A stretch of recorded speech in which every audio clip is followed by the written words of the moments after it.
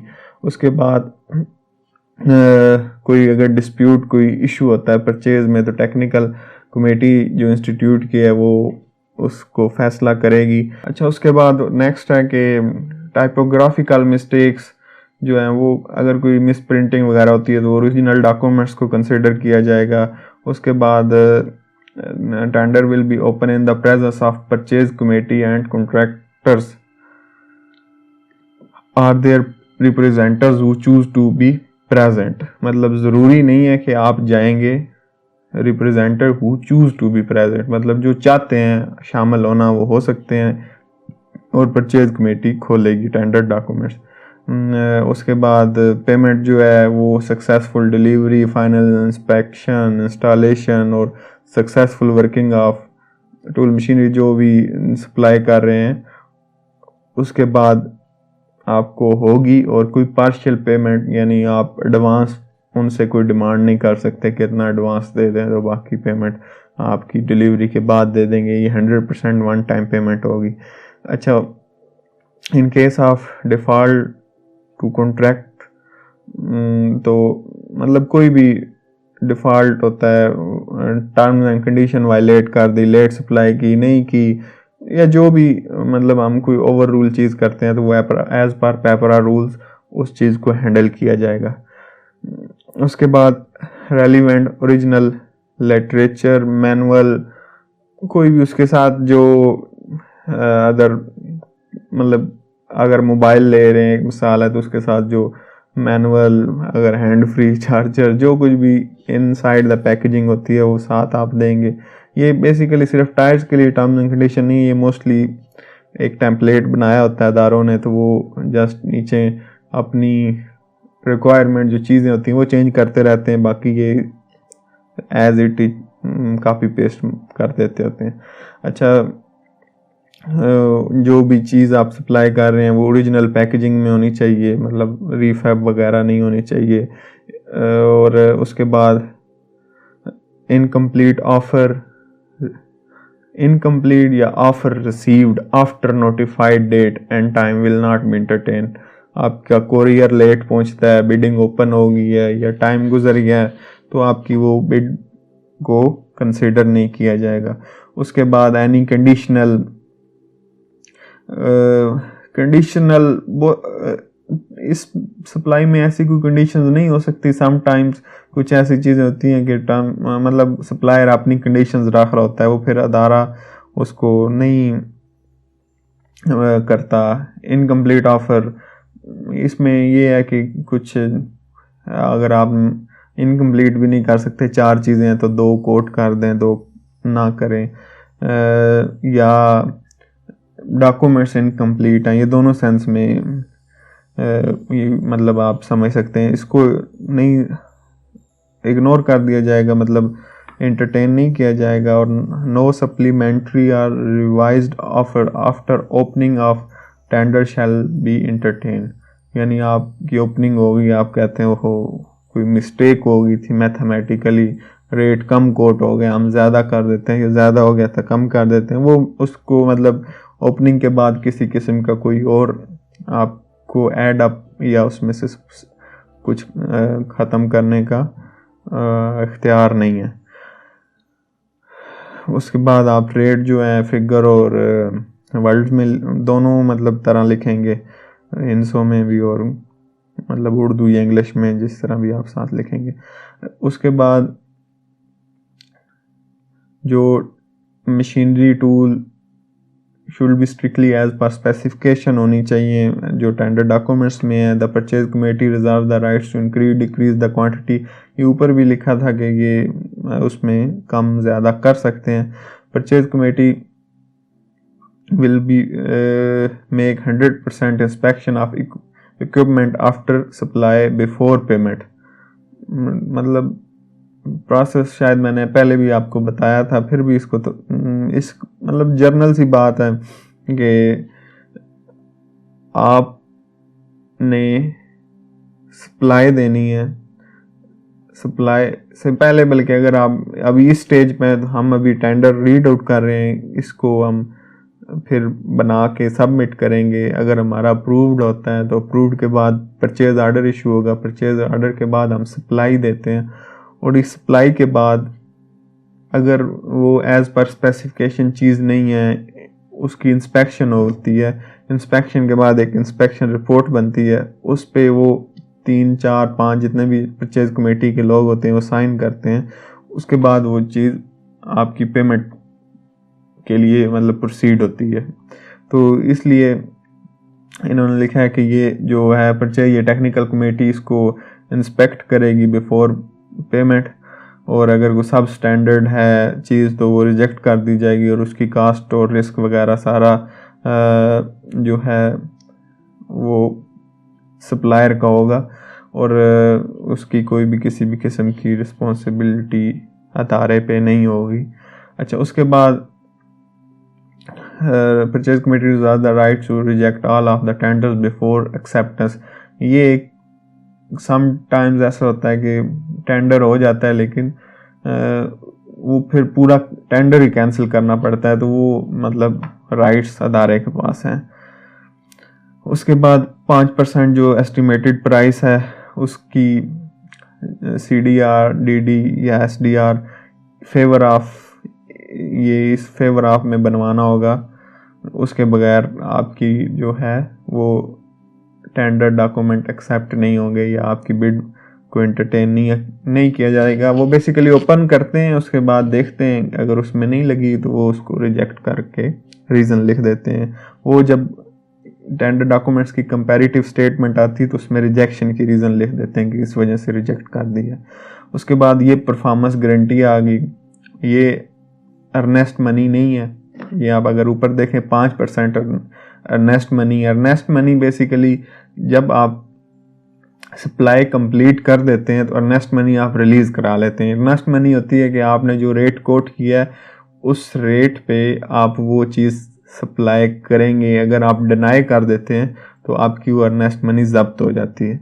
और जो performance security है ये 10% जो इन्होंने लिखी है, ये आप जब सप्लाई दे देते हैं और आपकी इंस्पेक्शन ओके हो जाती है उसके बाद आप ये 10% या CDR की शक्ल में उनको दे देते हैं, या फिर वो जो आपके फाइनल चेक बनता है उसमें से लेस करके बाकी अमाउंट का चेक बना देते हैं। वो जब आपका 1 साल पूरा होगा या जितना भी वारंटी है वो पूरा होगा तो उसके बाद आपको रिलीज़ कर दिया जाता है। उसके बाद if successful bidder fail to complete the work within period of 30, तो ये अब एक इन्होंने प्लेंटी का लिखा हुआ है 0.101% of contract price per day जो है वो प्लेंटी चार्ज होगी, और मैक्सिमम 10% ऑफ कॉन्ट्रैक्ट होगा। उसके बाद कॉन्ट्रैक्ट कैंसिल करके वो नेक्स्ट जो हो है उसको दे देते हैं और आपकी परफॉर्मेंस सिक्योरिटी अर्नेस्ट मनी जब्त कर लेते हैं। अच्छा, ये यानी आप लेट डिलीवरी या नहीं डिलीवरी करते तो ये उसके लिए टर्म है।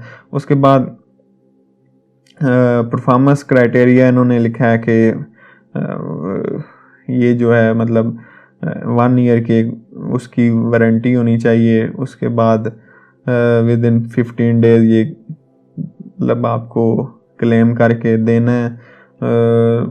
उसके बाद जो है पेपरा और पंजाब गवर्नमेंट रूल और परचेज कमेटी जो हैं वो उनके सारे टर्म्स एंड कंडीशन आप ओबे करेंगे। और उसके बाद इन केस ऑफ क्यूरी, ये ऐड में भी लिखा हुआ था, इस नंबर पे आप रब्ता करके कुछ डिस्कशन करना चाहें तो कर सकते हैं।